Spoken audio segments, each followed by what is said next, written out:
রাসলীলা শব্দটি এসছে সংস্কৃত শব্দ রাস থেকে। রাস শব্দটির মানে অনুভূতি, আর লীলা মানে দৈবিক কার্য। তবে এখানে দৈবিক কার্য বলতে বিশেষ প্রকারের নৃত্যের কথা বলা হয়েছে। সুতরাং রাসলীলা বলতে এক প্রকার বিশেষ নৃত্যকে বোঝায়, যা ভগবান শ্রীকৃষ্ণ শ্রীমতী রাধারানী গোপী বৃন্দ সহযোগে সম্পন্ন করেছিলেন, যেখানে সম্পূর্ণ সাত্ত্বিক অনুভূতি, ভালোবাসা আর আনন্দ বিদ্যমান। এক কথায় রাস এক পরমানন্দময় দৈবিক নৃত্য। শ্রীধর স্বামীর মতে রাসের অপর নাম রাসো নাম বহু নর্তকী যুক্তে নৃত্য বিশেষ। শ্রী চৈতন্যদেবের হাত ধরেই এই উৎসবের প্রথম শুরু হয়। সেই দিক থেকে দেখলে 16 শতকের দিকে এই উৎসব নবদ্বীপে পালিত হওয়া শুরু হয়। যদিও চৈতন্যদেবের পরবর্তী সময়ে নবদ্বীপে বৈষ্ণবীয় ধারায় চক্ররাস উৎসব পালন একটু ফিকে হয়ে যায় এবং চক্ররাসের পরিবর্তে শাক্ত রাস উৎসবের সূচনা ঘটে। বৃন্দাবন দাস ঠাকুর তার একটি পদে তিনি লিখেছেন, শ্রীকৃষ্ণ রাধাকে উদ্দেশ্য করে বলছেন, শুনো রাধে, এই রস আমি যে তোমার বশ, তোমা বিনা নাহি লয় মনে, জপিতে তোমার নাম ধৈর্য না ধরে প্রাণ, তুয়া রূপ করিয়ে ধ্যানে। ধর্মপ্ল্যানেটের আজকের উপস্থাপনায় এই রাসলীলা সম্পর্কে বিস্তারিতভাবে জানব, তাই ভিডিওটি সম্পূর্ণ দেখার অনুরোধ রইল। ধর্মপ্ল্যানেটে আপনাকে সুস্বাগতম। ধর্মপ্ল্যানেটের এমনই ধর্ম সম্বন্ধীয় বিভিন্ন ভিডিওর নোটিফিকেশান সবার প্রথমে পেতে ধর্মপ্ল্যানেট চ্যানেলটিকে সাবস্ক্রাইব করে পাশে থাকা বেল আইকনটিকে ক্লিক করে দিন। তাহলে চলুন ধর্মপ্ল্যানেটের আজকের উপস্থাপনায় ভগবান শ্রীকৃষ্ণের রাস সম্পর্কে বিস্তারিতভাবে জেনে নেওয়া যাক। শ্রীমদ্ ভাগবতের দশম স্কন্ধের 29 থেকে 33 অধ্যায়, সর্বমোট 5টি অধ্যায়ে বর্ণিত হয়েছে ভগবান শ্রীকৃষ্ণের মহারাস লীলা। শ্রীমদ্ ভাগবতে রাসলীলার এই 5টি অধ্যায় এই মহাগ্রন্থের পঞ্চপ্রাণ রূপে স্বীকৃত। ভগবান শ্রীকৃষ্ণের পরম অন্তরঙ্গ লীলা, নিজ স্বরূপভূতা গোপিকাবৃন্দ এবং আহ্লাদিনী শক্তি শ্রী রাধিকার সঙ্গে ভগবানের দিব্যাতি দিব্য ক্রীড়া এই অধ্যায়গুলিতে বর্ণিত হয়েছে। রাস শব্দটির মূল হল রস, এবং স্বয়ং ভগবান শ্রীকৃষ্ণই হলেন রস স্বরূপ। রসও বৈ স। মনে রাখতে হবে, শ্রীমদ্ ভাগবত মহাপুরাণের এই অপ্রাকৃত কাহিনী বর্ণন করেছেন ব্রহ্মজ্ঞানী সুখদেব গোস্বামীপাদ, এবং শ্রবণ করছেন পাণ্ডব কুলতিলক মৃত্যু পথযাত্রী মহারাজ পরীক্ষিত, ব্রহ্মশাপে যিনি 7 দিনের মধ্যে তক্ষক দংশনে দেহত্যাগ করবেন। মহারাজ পরীক্ষিত মুমুক্ষু অবস্থায় পুত্র জন্মেজয়কে সাম্রাজ্যভার সমর্পণ করে ছুটে এসছেন বনে। আর সুখদেব গোস্বামীর কথা কি বলবো, একটি কাহিনী আছে, কয়েকজন রমণী স্নান করছেন সরোবরে। উলঙ্গ সুখদেব পাশ দিয়ে হেঁটে গেলেন। রমণীরা তাকে দেখেও বিচলিত হলেন না, কিন্তু সুখদেব পিতা বেদব্যাস যখন সেইখান থেকে পার করলেন, তখন রমণীরা তাড়াতাড়ি সরোবর থেকে উঠে নিজ নিজ বসন পরিধান করলেন। এই কাণ্ড দেখে বেদব্যাস সেই রমণীগণকে প্রশ্ন করলেন যে এমন কাজ করার কারণ কি? তিনি তো বৃদ্ধ, অথচ তার পুত্র সুখদেব যখন এখান থেকে চলে গেলেন, তখন তারা কেন নিজ নিজ বস্ত্র পরিধান করেননি? কেন একজন উলঙ্গ পুরুষকে দেখেও তাদের লজ্জা হয়নি? তখন রমণীরা উত্তর দিলেন, সুখদেব ব্রহ্মজ্ঞানী, তিনি তার মধ্যে যাকে দেখেন, আমাদের মধ্যেও সেই ব্রহ্মকেই দেখেন। তার কাছে স্ত্রী পুরুষ জড় জীব এসব ভিন্ন নয়, তবে কি কারণে লজ্জা পেতে যাব? আরও মনে রাখা দরকার, শ্রীমদ্ ভাগবতের রাসলীলা বর্ণনার ঠিক আগেই এমন 2টি কাহিনী আছে যাতে দেবরাজ ইন্দ্র ও বরুণের ঐশ্বর্যের দম্ভ চূর্ণ করেছিলেন ভগবান শ্রীকৃষ্ণ। এই পরিপ্রেক্ষিতটা বিচার করা এই কারণেই দরকার, কারণ রাস সম্পর্কিত যাবতীয় ঘটনাবলী আমাদের বুঝতে হবে ঐহিক অনুষঙ্গের ঊর্ধ্বে উঠে। এই জড়জগতের কামনা বাসনার বিচারে রাসলীলাকে বিচার করা যাবে না। রাসলীলা শারদ পূর্ণিমা তিথিতে শ্রীধাম বৃন্দাবনে অনুষ্ঠিত হয়েছিল, যখন গোপীগণ শ্রীকৃষ্ণের মধুর মনোহর বাঁশি শ্রবণে মন্ত্রমুগ্ধ হয়ে গেলেন। তারা দেখলেন যমুনার তীরে কদম বৃক্ষতলে শ্রীকৃষ্ণ বাঁশি বাজাচ্ছেন। গোপীরা বৃত্তাকারে নৃত্য করতে লাগলেন। মাঝখানে ছিলেন শ্রীমতী রাধা ঠাকুরানী ও শ্রীকৃষ্ণ। যেহেতু ভগবান শ্রীকৃষ্ণ গোপীদের কথা দিয়েছিলেন তিনি তাদের প্রত্যেকের সহিত নৃত্য করবেন, তাই তিনি প্রত্যেক গোপীর সাথে একই সময় নৃত্য করতে লাগলেন।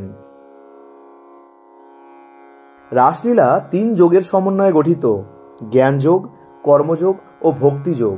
গোপীবৃন্দের সঙ্গীত যাতে ছিল পরমাত্মার চরণে নিজেকে বিলীয়মান করার ইচ্ছা, তা হল জ্ঞানযোগের প্রতীক। শ্রীকৃষ্ণের বাঁশির সুর ও নিজেদের সঙ্গীতের সাথে তাল মিলিয়ে গোপীরা যে নৃত্য মুদ্রা প্রস্তুত করেছেন তা হল কর্মযোগ। এই সঙ্গীত, নৃত্য, সুর সব কিছুর সমন্বয়ে পরমাত্মাতে লীন হওয়ার যে ভাবের আবেশ হয়েছে তা হল ভক্তিযোগ। রাসমণ্ডলে প্রবেশ করতে হলে বাহ্যেন্দ্রিয় বাঞ্ছা ত্যাগ করে শুদ্ধ চিত্তে প্রবেশ করতে হবে। শ্রী শ্রী চৈতন্য চরিতামৃতে বলা হচ্ছে, কাম প্রেম দোহাকার বিভিন্ন লক্ষণ, লৌহ আর হেম জয়ছে স্বরূপ বিলক্ষণ। অত্যেন্দ্রিয় প্রীতি ইচ্ছা তারে বলি কাম, কৃষ্ণেন্দ্রিয় প্রীতি ইচ্ছা ধরে প্রেম নাম। কামের তাৎপর্য নিজ সম্ভোগ কেবল, কৃষ্ণ সুখ তাৎপর্য মাত্র প্রেমেতে প্রবল। লোকধর্ম বেদ ধর্ম দেহ ধর্ম কর্ম, লজ্জা ধৈর্য দেহ সুখ আত্মসুখ মর্ম। দুস্ত্যাজ্য আর্য পথ নিজ পরিজন, স্বজন করে যত তারণ ভৎসন। সর্বত্যাগ করি করে কৃষ্ণেরও ভজন, কৃষ্ণ সুখ হেতু করে প্রেমেরও সেবন। এখানেই দেহজ কাম আর অপ্রাকৃত প্রেমের পার্থক্য। সুতরাং ব্রজমণ্ডলে যা সম্ভব প্রাকৃত দৃষ্টিতে তা সম্ভব নয়। সচ্চিদানন্দ ভগবানের 3টি অংশ: সৎ, চিৎ, আনন্দ। সৎ অংশের শক্তি হল সন্ধিনী বা জ্ঞান, চিৎ অংশের শক্তি হল সম্বিত বা কর্ম, আর আনন্দ অংশের শক্তি লাদিনী বা প্রেম। শ্রীকৃষ্ণের অভিন্ন লাদিনী শক্তি হচ্ছেন শ্রী রাধা ঠাকুরানী। নিষেধ এবং দুর্লভতাই এই প্রেমকে আকর্ষণীয় করে তুলেছে। যা সহজলভ্য নয় তার প্রতি জগতের আসক্তি চিরন্তন। যে প্রেম বাধা থাকে, নায়ক নায়িকার মিলন যেখানে দুর্লঙ্ঘ, সেই প্রেমই জগতে বিখ্যাত হয়েছে যুগে যুগে। লৌকিক জগতে পরকীয়ায় দুর্গতি আছে, তাই চৈতন্য চরিতামৃতাকার বলেছেন, পরকীয়া ভাবে অতি রসের উল্লাস, ব্রজ বিনা ইহার অন্যত্র নাহি বাস।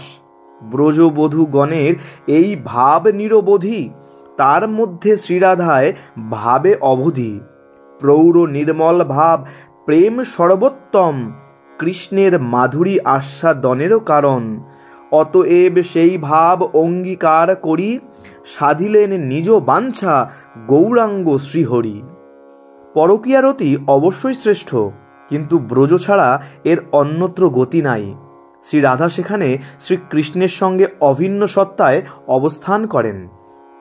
রাধা কৃষ্ণ এক আত্মা দুই দেহ ধরি, অনন্যে বিলাসে রস আস্বাদন করি। ভগবান শ্রীকৃষ্ণ যে লীলা করেছেন তা শ্রবণ, পঠন, অনুভবেই এর আনন্দ আস্বাদন করতে হবে। আর ব্রজ অর্থাৎ ব্রজ প্রেম, অর্থাৎ যে ব্রজ হতে আগত, যে প্রেমে কোনো মোহ নাই, কামনা নাই। শ্রী রাধা স্ত্রী ধর্মত্যাগিনী, তবু জগতের শ্রেষ্ঠ প্রেমিকা। তুলনা করার আগে তাকে অনুভব করতে হবে, আর অনুভবই প্রেম, মোহ নয়। তফাৎটুকু হৃদয়ঙ্গম হলে আর কোনো অশ্লেষ থাকবে না। শ্রী চৈতন্যদেব সেই রাধা প্রেমকে অঙ্গীকার করলেন। ধর্ম, অর্থ, কাম, মোক্ষ এই পুরুষার্থ চতুষ্টয়কে অতিক্রম করে বললেন, মোক্ষ বাঞ্ছা কৈতব প্রধান। প্রেমকে করলেন পঞ্চম পুরুষার্থ। রাস বুঝতে হলে সেই প্রেমকেও বোঝা দরকার, না হলে রাসের রস অনুভব করা যাবে না। পদ্মপুরাণ অনুযায়ী শারদ রাস ও বাসন্তী রাস এবং ব্রহ্ম বৈবর্ত পুরাণ অনুযায়ী বাসন্তী রাসের কথা জানা যায়। হরিবংশ অনুযায়ী শ্রীকৃষ্ণ গোপীদের সঙ্গে হল্লিশ নৃত্য করেন। এই নৃত্যই যদি সুন্দরভাবে পরিবেশিত হয় তখন তাকে রাস বলা হয়। শারদ রাসের কথা বলা আছে শ্রীমদ্ ভাগবত ও বিষ্ণু পুরাণে। শারদরাস মূলত কার্তিক মাসের শেষ পূর্ণিমাতে পালন করা হয়। শ্রীমদ্ ভাগবত অনুযায়ী শ্রীকৃষ্ণ যেদিন গোপিনীদের বস্ত্রহরণ করেছিলেন, সেই দিনই তিনি পরবর্তী পূর্ণিমা তিথিতে রাসলীলা করার কথা দিয়েছিলেন। যখন করেন হরি বস্ত্রহরণ, গোপীদের কাছে তিনি করিলেন পণ, আগামী পূর্ণিমাকালে তাহাদের সনে করবেন রাসলীলা পুণ্য বৃন্দাবনে। শ্রীকৃষ্ণের মধুর বাঁশির সুরে সকল গোপিনীরা নিজেদের কর্তব্য ও কাজে মন দিতে পারতেন না, ফলে তারা ছুটে চলে আসতেন তার কাছে। শ্রীকৃষ্ণ তাদের ফিরে যাওয়ার অনুরোধ করলেও তারা ফিরে যেতে রাজি হতেন না, ফলে ভক্তের অনুরোধে শ্রীকৃষ্ণ রাসলীলা শুরু করেন। রাসলীলাতে আমরা দেখি গোপীগণ চক্রাকারে নাচছেন। এই চক্র হল মায়াবদ্ধ জীবের জন্ম মৃত্যু চক্র। প্রত্যেক গোপীর সাথে ছিলেন একজন কৃষ্ণ। এখানে শ্রীকৃষ্ণের স্বরূপ হল অন্তর্যামী। এর মানে সকল জীবের মাঝে তিনি পরমাত্মা রূপে, আত্মা রূপে বিদ্যমান। এ জগতে সব আত্মা হল নারী শক্তি, অর্থাৎ প্রকৃতির অংশ। তাই রাসলীলাতে সব গোপীরা উপস্থিত ছিলেন। মাঝখানে ছিলেন পরম পুরুষ ভগবান শ্রীকৃষ্ণ ও তার পরাশক্তি শ্রীমতী রাধা ঠাকুরানী, মানে পুরুষ ও প্রকৃতির অপূর্ব মেলবন্ধন। আমাদের জীবন মৃত্যুর মাঝে আমরা বারবার একই চক্রে আবর্তিত হতে থাকি। মায়া মোহসহ ষড়রিপু আমাদের একই বৃত্তে আটকে রাখে, কিন্তু আমাদের সবার আসল গন্তব্য কিন্তু বৃত্তের কেন্দ্রে পৌঁছানো, মানে পরমাত্মায় বিলীন হওয়া।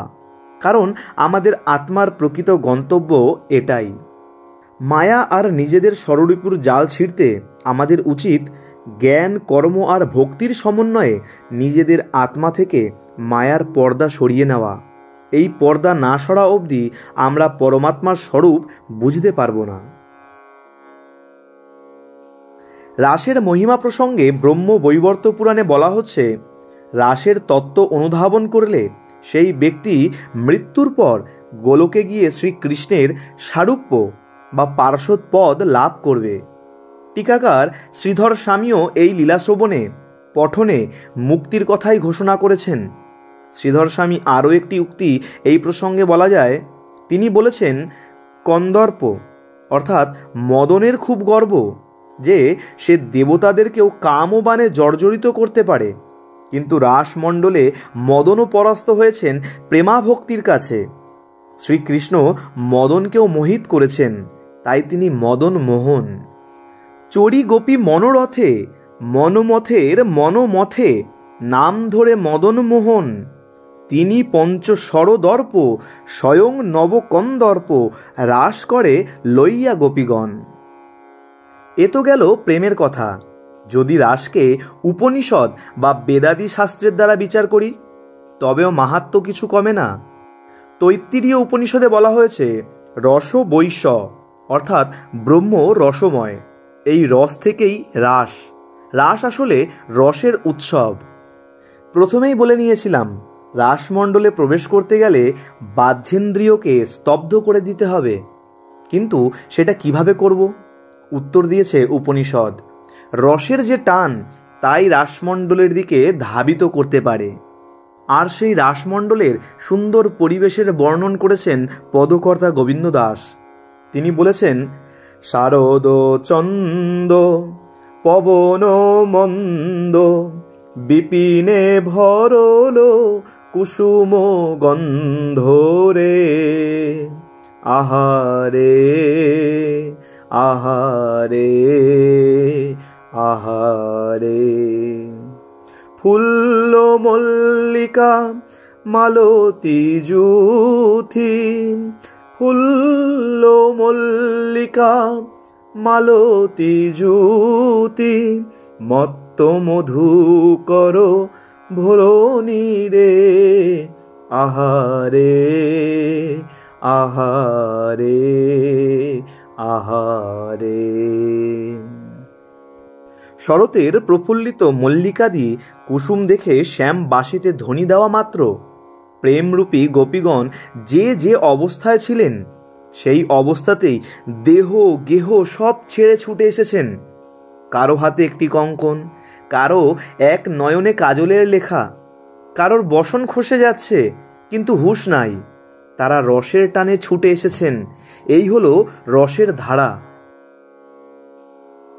ছান্দোগ্য উপনিষদে আরও বলা হচ্ছে এক হহং বহু সাম্য, বা ঋগ্বেদে বলা হয়েছে একং সদ বিপ্রা বহুধা বদন্তি, অর্থাৎ এক ব্রহ্ম বহুধা হয়েছেন। কৃষ্ণলীলায় আমরা প্রথম তার আভাস পেলাম দশম স্কন্ধের 13 অধ্যায়ে। প্রজাপতি ব্রহ্মা যখন ব্রজের সকল গাভীদের আর রাখাল বালকদের চুরি করলেন, কেন? শ্রীকৃষ্ণকে পরীক্ষা করার জন্য।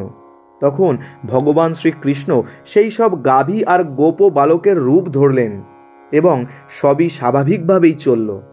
1 বৎসর পর্যন্ত এই খেলার শেষে ব্রহ্মার সন্দেহ মোচন হলো, সব কিছু আবার আগের মতো হয়ে গেল।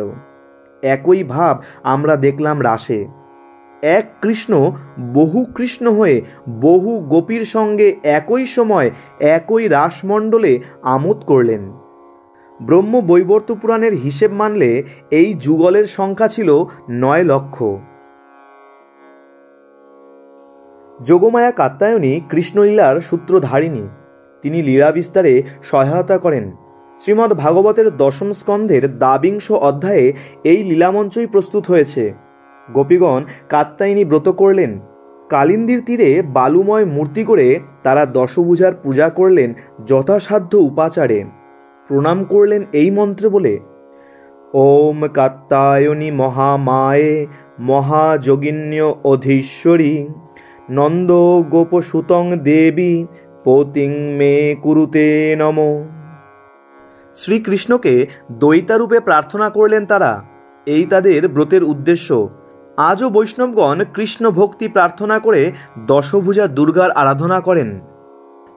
মহামায়া কাত্যায়নী গুণভূতা নারায়ণী মহাযোগিনীর অধীশ্বরী গোপরাজ ব্রজেশ্বর গোপীগণে পতিকর তব পদে এই মিনতি করি। রাগানুগা ভক্তিরতি জগতে দুর্লভা অতি সেই রতি মোরে করদান। জনম জনম ধরি সেই রতিতে পূজা করি যিনি যেন কালাচাঁদ প্রাণ। শিবের ঘরণী মাগো সদা মোর হৃদে জাগো ধরিয়া মঙ্গলময়ী বেশ। যে প্রেমে শ্মশানচারী তব প্রেমে ভিক্ষাহারি সেই প্রেম কর উপদেশ। আর একদিন স্নান করতে কালিন্দীর জলে নামলেন গোপীগণ। বস্ত্র রইল তীরে। শ্রীকৃষ্ণ ছল করে বস্ত্র হরণ করলেন। কদম্বের গাছে উঠে নানা পরিহাস করে কাতর গোপিনীদের বললেন তারা যেন ওই অবস্থায় উঠে এসে শ্রীকৃষ্ণের কাছে বস্ত্র প্রার্থনা করেন। অনেক কাকুতি মিনতির পর অবশেষে গোপীগণ তাই করলেন।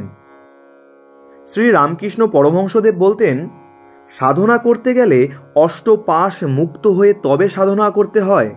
কাঁধে পৈতে গাছটি রাখতে নাই, পাছে আমি বর্ণশ্রেষ্ঠ এই অভিমান আসে। অষ্টপাশ হল ঘৃণা, লজ্জা, মান, অপমান, মোহ, দম্ভ, দেশ আর খলতা। ভগবান শ্রীকৃষ্ণ গোপীদের সকল পাশ দূর করে আশ্বাস দিলেন, আগামী যামিনী সকলে আমি তোমাদের সঙ্গে বিহার করব। এই হলো রাসের মূল প্রেক্ষাপট। ভগবানপি তা রাত্রি শারদত ফুল্ল মল্লিকা বৃক্ষরন্ত্য মনশ্চক্রে যোগমায়ামুপাশ্রিতম। ভগবানের সংজ্ঞায় গীতাভাষ্যে আদিগুরু শঙ্করাচার্য লিখেছেন, স চ ভগবানও জ্ঞানৈশ্বর্য শক্তি বল বীর্য তেজভি সদা সম্পন্নম। জ্ঞান, ঐশ্বর্য, শক্তি, বল, বীর্য, তেজ, এই হচ্ছে ভগবানের ষড়ৈশ্বর্য। তিনি ষড়ৈশ্বর্য সম্পন্ন হয়েও যোগমায়াকে আশ্রয় করলেন। প্রফুল্লিত মল্লিকাদি কুসুম দেখে তিনি বিহার করতে ইচ্ছা করলেন। শ্রী শ্রী চণ্ডীর মধুকৈটব বদের সময় দেখা যাচ্ছে ব্রহ্মার স্তবে ভগবতী যোগমায়া যোগ নিদ্রাগত শ্রী বিষ্ণুর বক্ষ বাহু থেকে নিষ্ক্রান্তা হয়ে তাকে যুদ্ধে প্রবৃত্ত করছেন। এখানেও তাই। বিশ্ব চরাচরের যত লীলা মহামায়ার প্রভাব ছাড়া সব শূন্য। এই জগৎকাণ্ডে তার আবরণ আছে বলেই আমরা রূপ, রস, গন্ধ, স্পর্শের অনুভূতি পাই। বিরাট ব্রহ্মাণ্ডের উৎপত্তি, স্থিতি, লয় তারই ইচ্ছানুসারে। তাই সেই ভগবতীকে আশ্রয় করলেন শ্রীকৃষ্ণ। নিজের অতুল ঐশ্বর্যও রাসমণ্ডলে গোপন করলেন। ভগবান নিজ মুখে বলেছেন, নাহং প্রকাশং সর্বস্ব যোগমায়া সমাবৃত। তিনি যোগমায়ায় আবৃত থাকেন বলেই তার স্বরূপ অগোচর থাকে। কাম ও প্রেমের যে খেলা জীবের স্বভাব ধর্ম, তাতে নিজেরই আহ্লাদিনী শক্তির সঙ্গে বিহার করে নিজানন্দেই শ্রীকৃষ্ণ ভেসে যেতে চান। জীবের আপন অন্তরে আনন্দ শক্তি মহামায়ার প্রভাবেই অনাবিষ্কৃত থাকে। মহামায়াকে আশ্রয় করলেই তা প্রকট হয়। নির্মল আকাশে পূর্ণ চন্দ্রের উদয় হল। শ্রীকৃষ্ণ বংশীতে পঞ্চম তান ধরলেন। বংশীরব আকর্ষণে উদ্দীপ্তা গোপীগণ সমস্ত ছেড়ে বংশীধ্বনির উৎস মুখে ধাবিত হলেন। যে যে কার্যে ব্যাপৃত ছিল সে সকল ফেলে ছুটে আসলেন কৃষ্ণের টানে। যাদের সংসারের প্রতি কিঞ্চিত মায়াও আবিষ্ট ছিল, তারা আপন গৃহেই শ্রীকৃষ্ণের ধ্যান করতে লাগলেন। যারা এলেন তাদের শ্রীকৃষ্ণ সম্ভাষণ করে জিজ্ঞাসা করলেন, এই রাত্রে তোমাদের এখানে আগমনের হেতু কি? ছলনা করে বললেন, ঘরে তোমাদের পতি পুত্রাদি আছে। এই গহীন বনে এই ভয়ঙ্কর রাত্রিতে এখানে একজন পরপুরুষের সঙ্গে তোমাদের থাকা শোভা পায় না মোটেই। তোমাদের নিন্দা হবে লোক সমাজে, তোমরা বরং ফিরে যাও। এই সব শুনে গোপীগণ যেন বজ্রাহত হলেন। পদনখে ধরণী বিদীর্ণ করতে করতে তারা বললেন, তবে বাঁশি বাজালে যে বড়, কেন ডাকলে অমন করে? আমরা সর্বস্ব ত্যাগ করে তোমার জন্য ছুটে এসেছি, আর এখন তুমি যদি নিষ্ঠুর হয়ে আমাদের ফিরিয়ে দাও তবে আত্মহনন ছাড়া আর উপায় থাকবে না। পতিপুত্রের যত্ন স্ত্রীজাতির ধর্ম, এটা সত্যি, তবে ভগবানের প্রতি প্রেম কি সত্য নয়? তস্মিন তুষ্টে জগৎতুষ্টম, এ বাক্যও কি তবে সত্য নয়? গোপীগণ নানা বাক্যে জর্জরিত করে শ্রীকৃষ্ণকে সখা সম্বোধন করে অধর পল্লব এবং করকমলদয় তাদের মস্তকে ও উত্তপ্ত হৃদয়ে কামনা করলেন। রসের কেমন ধারা! একই সঙ্গে সখ্য, মধুর ও দাস্যভাব কেমন প্রকট হয়ে উঠল। গলায় বনমালা দিয়ে শ্রীকৃষ্ণ অদ্ভুত মনোহর বেশ ধারণ করে অবশেষে গোপীদের নিয়ে নদীর তীরে ভ্রমণে গেলেন। বনময় আলো ঝলমল করে উঠল। গোপীরা গানে গানে ভরিয়ে দিলেন চারিদিক। শ্রীকৃষ্ণ সঙ্গে গলা মেলালেন। গোপীদের কাউকে আলিঙ্গন, কাউকে চুম্বন, কাউকে হাসি আর মিষ্টি কথায় ভুলিয়ে রাখলেন। যখনই কৃষ্ণ সঙ্গমে মিলে গেলেন গোপীরা, তখনই গোপীগণ নিজেদের জগৎশ্রেষ্ঠ নায়িকা মনে করতে শুরু করলেন। সামাজিক জগতেও হেন ঘটনা ঘটেই থাকে। এই মদরিপু এবং মান জন্মানোয় চূড়ান্ত নাটকীয়তার সঙ্গে ছলনাময় শ্রীকৃষ্ণ অন্তর্হিত হলেন। অহংকারের উদয় হলে ভগবানকে ধরে রাখা সম্ভব নয়। গোপীগণ আবারও কিংকর্তব্য বিমূঢ়। তারা নিজেদের ভুল বুঝতে পেরে অনুতপ্ত হয়ে কৃষ্ণকে খুঁজতে লাগলেন আর কেঁদে কেঁদে বিলাপ করতে লাগলেন। তাদের এই বিরহগীতি গোপী গীত নামে জগতে সুখ্যাত। শ্রীকৃষ্ণের অন্তর্ধানে গোপীগণ এতই কাতর হয়ে পড়েছিলেন যে নিজেদেরকেই কৃষ্ণ মনে করতে শুরু করেছিলেন এবং তার সব নকল করতে শুরু করেছিলেন। এতেই বোধহয় কাজ হলো। প্রথমত, শাস্ত্র বলে, দেবং ভূত্বা দেবং যজেত, দেবতা হয়ে দেবতার পূজা করতে হয়। আর দ্বিতীয়ত, বিরহ ও অশ্রুজলে তাদের অন্তরের মালিন্য সকল দূর হয়ে গিয়েছিল। তাই শ্রীকৃষ্ণের আবার প্রবেশ হলো। গোপীগণ আনন্দে আকুল হয়ে তাকে জড়িয়ে ধরলেন, আদর করলেন। শারদীয় মধুর রাত্রিতে রাসহাটে শত শত গোপী যৌবন পসার সাজিয়ে রাখলেন। গ্রাহক হলেন স্বয়ং মদন মোহন। শ্রীকৃষ্ণ বললেন, তোমাদের ছেড়ে গিয়েও আমি তোমাদেরই ভজনা করেছি, যাতে তোমাদের নিজেদের সুশীলতা দ্বারা পুনরায় আমাকেই লাভ করতে পারো। সকল ক্লেশ সন্তাপ দূরীভূত হলে শুরু হলো মহারাস। লীলাক্রমে যত গোপী তত কৃষ্ণ হয়ে সকলে আনন্দ করতে লাগলো। স্বর্গ থেকে পুষ্প বৃষ্টি হতে লাগলো। দেবদেবীগণ বিমানে চড়ে সেই দৃশ্য উপভোগ করতে লাগলেন। বলয়, নূপুর, কিঙ্কিনীর তুমুল ধ্বনি হলো। সস্ত্রীক গন্ধর্বগণ গান করতে লাগলেন। কৃষ্ণকে ঘিরে গোপিনীরা নাচ করছেন। কেউ কৃষ্ণের সঙ্গে যুগলবন্দি করে উচ্চস্বরে রাগের আলাপ করছেন। আবার শ্রান্ত গোপীদেহের শ্বেত বিন্দু মদনমোহন আপন হাতে মুছিয়ে দিলেন, অধরে অধর রেখে তাম্বুল খাওয়ালেন। নৃত্যের প্রতিযোগিতাও হয়েছিল। শ্যাম বাজি রেখেছিলেন তার বাঁশি, যদি রাধা বাঁশির সুরে তালে নাচতে পারেন। শ্যামের বাঁশি খোয়া গেল। গোপীগণ বাজি রাখলেন নিজেদেরকেই, যদি রাধার নুপুরের তালে শ্রীকৃষ্ণ নাচতে পারেন। গোপীগণও নিজেদের হারালেন অবশ্য। বনের ময়ূর ময়ূরী নেচে উঠল, ভ্রমর ভ্রমরী গান গেয়ে উঠল, আর শ্যাম গোপীদের নিয়ে কালিন্দীর জলে গজের ন্যায় জলক্রীড়া করলেন। সমস্ত রাত্রি এইরূপ প্রেম আনন্দ রসে ভেসে কেলি করলেন মদনমোহন। প্রভাতে শ্যামের আজ্ঞায় গোপীগণ ফিরে গেলেন, কিন্তু সারা রাত যে তারা বাইরে ছিলেন কেউ খোঁজ করল না তো। আবার সেই শাস্ত্রের বাক্য মনে পড়ে যায়, একহং বহু সাম্য। প্রত্যেক পতির কাছেই তাদের স্ত্রী শায়িত ছিলেন, বাকি সব মায়া, যোগমায়ার রচিত লীলা। রাস উৎসব মূলত জীবাত্মার সঙ্গে পরমাত্মার মিলনের কথা। এটি দৈনন্দিন জীবনের সুখানুভূতিকে আধ্যাত্মিকতায় রূপায়িত করার উৎসব। মানুষের কাম প্রবৃত্তিগুলোকে প্রেম সূচক করে তোলার উৎসব এই রাস পূর্ণিমা। উন্নত উজ্জ্বল রস, এই রসের সংবাদ ব্রজে আছে। ব্রজে এই লীলা হয়েছিল, আমরা ভালো করে জানতাম না, চৈতন্যদেব এসে ভালো করে জানিয়ে দিয়ে গেছেন। শ্রী বৃন্দাবন হলো আস্বাদন ভূমি, আর সব আস্বাদনের আস্বাদন। শ্রী রাধাভাবে আস্বাদনের স্বাদ ছিল শ্যাম সুন্দরের।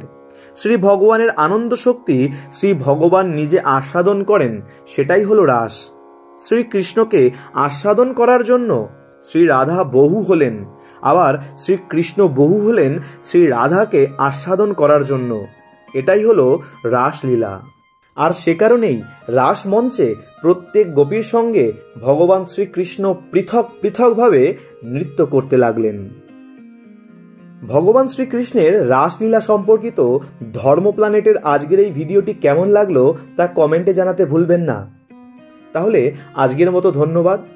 ধর্ম প্ল্যানেটে আপনাদের সাথে আবারও দেখা হচ্ছে আগামী ভিডিওতে। জয় শ্রীকৃষ্ণ।